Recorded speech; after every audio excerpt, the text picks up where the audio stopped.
El 1 de enero de 1994, México despertó con un estruendoso grito: "Hoy decimos basta", emitido por hombres y mujeres armados, no solo con fusiles, sino con otra visión del mundo y de su lugar en este, que estaban dispuestos a defender hasta sus últimas consecuencias.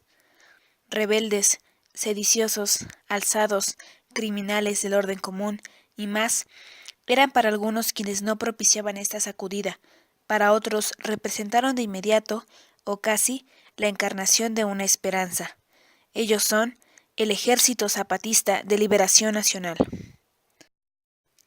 Este grupo, perteneciente a la selva lacandona, tuvo su origen en la lucha guerrillera que proliferó en México desde los años 60. Posteriormente, en la década de 1983, se consumó mediante una asamblea constituyente, convocada como respuesta a la incipiente necesidad que tenían los indígenas chiapanecos de organizarse para lograr obtener los derechos fundamentales que les habían sido arrebatados, mediante asesinatos, maltratos y abusos inigualables.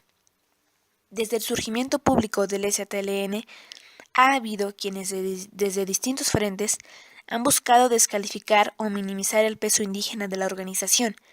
La existencia de un líder mestizo, el subcomandante Marcos, ha llevado a muchos a insistir en que la dirigencia de este ejército está formado por mestizos urbanos e incluso extranjeros, que han manipulado a un grupo de indígenas aislados, ignorantes y sumamente pobres para llevar a cabo su propio programa. Dicha tesis, además de ser despreciativa de los pueblos indígenas, pasa por alto el que mucho antes de la llegada a Chiapas de los fundadores del ejército, las poblaciones indígenas de la selva y de los altos habían sido protagonistas de movimientos sociales y contaban con un alto grado de organización política. Pero, ¿de dónde proviene esta claridad y visión respecto a los problemas del país, si se trata, supuestamente, de uno de los lugares más atrasados de la República? Se debe a la llamada globalización y a la implementación de políticas neoliberales, que son articuladas a una historia migratoria regional.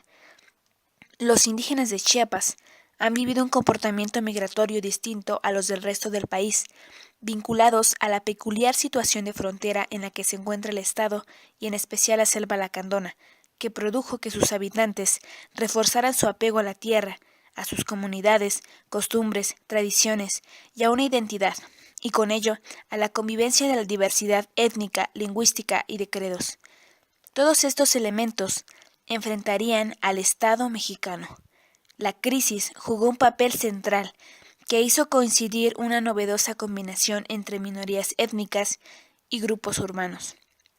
Además, analizando que bajo el neoliberalismo existe desempleo, pobreza, pérdida de autosuficiencia alimentaria, etc., se puede deducir que los indígenas ven peligrar su propia existencia, lo que representa además el exterminio de nuestro patrimonio de identidad. Por ello es que ellos exigen la creación de una nación que se reconozca como pluriétnica y pluricultural, alcanzar una autonomía que no supone aislacionismo o separación de la nación. La trascendencia del proyecto zapatista movilizó a la opinión pública nacional e internacional y se ganó su apoyo casi de inmediato. Consiguieron convocar a importantes sectores de la sociedad mexicana y a amplios grupos y personalidades progresistas del mundo. A continuación, se presentarán algunas de sus luchas y manifestaciones más representativas. La primera lucha armada del Ejército Zapatista de Liberación Nacional, 1994. El día de su primera aparición pública, el STLN sorprendió a México y al mundo entero con una insurrección armada imprevista en el estado de Chiapas, que pasó a la historia como el levantamiento zapatista. También se pronunció la primera declaración de la selva lacandona, donde informaron las causas de su alzamiento. He aquí un fragmento. Durante estos 10 años han muerto más de 150,000 de nuestros hermanos indígenas por enfermedades curables. Los planes económicos y sociales de los gobiernos no contemplan ninguna solución real a nuestros problemas y se limitan a darnos limosnas. Por eso pensamos que ya no, que basta de morir de muerte inútil. Por eso, mejor pelear para cambiar. Si ahora morimos, ya no será por vergüenza, sino con dignidad como nuestros antepasados.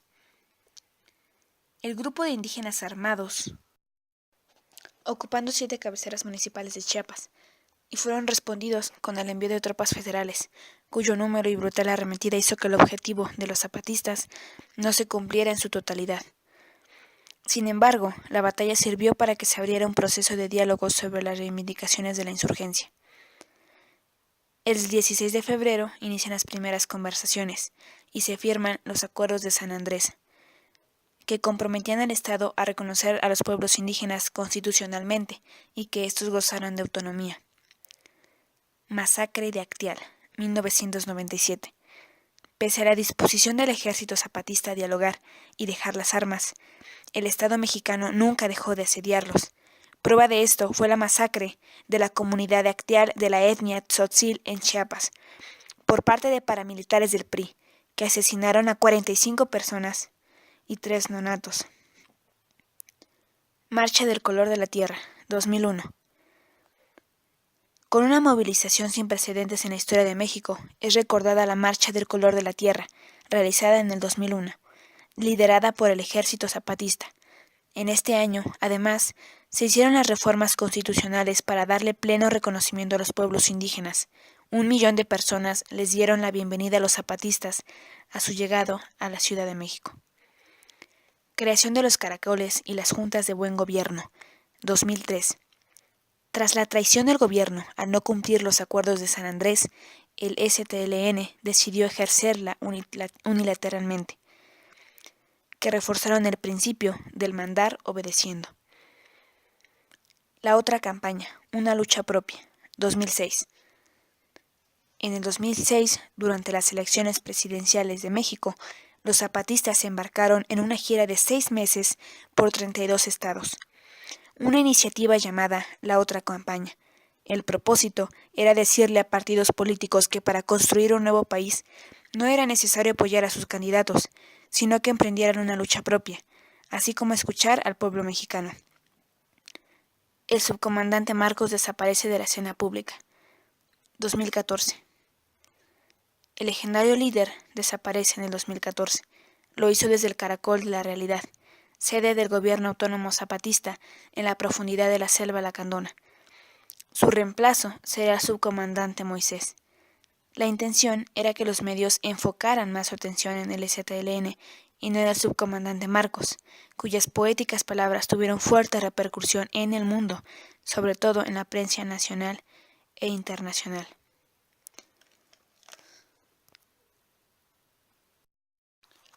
El levantamiento cumplió con su 4º aniversario sin que se vislumbre una posible solución al conflicto.